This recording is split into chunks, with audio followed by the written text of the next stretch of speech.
जातीच्या लोकांना इथे येण्याला अधिकार आहे.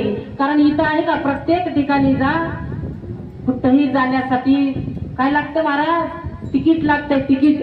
आता इथं विनामूल्य आहे, विनामूल्य प्लॉटिंग करता येते, जागा धरता येते इथं. सगळं काही आपल्या नावावर करता येतं. कुठं? तर इथं 50 वर्षाचा जरी माणूस वैर असला दोघाचा, तर त्या दोघांना एकत्र बसण्याची ताकद जर कुठं असेल तर या ठिकाणी ईश्वर.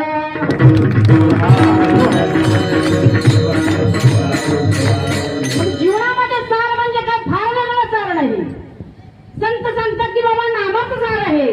बरोबर आहे, नाम सार आहे. म्हणजे नाम सार प्राशन करण्यासाठी अगोदरच्या अवतीभोवतीच्या लोकांमधले आवड निवड आसार सार याची निवड करता आली पाहिजे प्रत्येक जीवनावर.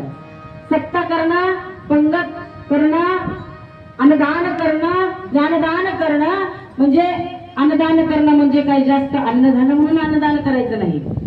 एखाद्याला धनदान करणं म्हणजे काही खूप काही आपल्याकडे गाठोड आहे म्हणजे दान करायचं नाही. सत्ताच करणं याच्यासाठी की प्रत्येक माणसातलं कुठेतरी परिवर्तन होण्यासाठी सत्ता ईश्वर.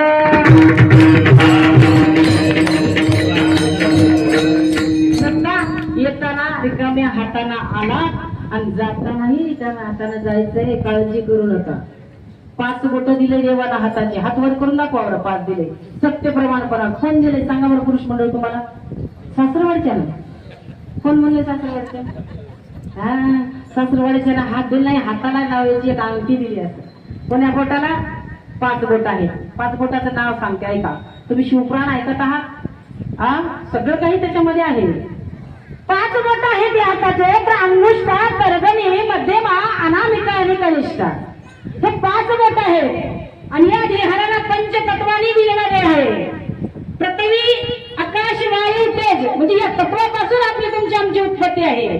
आणि या देवाला त्याच्यापर्यंत पोहोचायचे असेल तर हे 5 गुणी आहेत महाराज.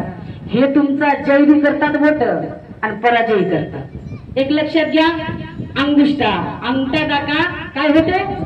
आता मोबाईल वाल्याला विचार, व्हॉट्सअपवर जे काय आवडले काय नाही काय की लाईक करते.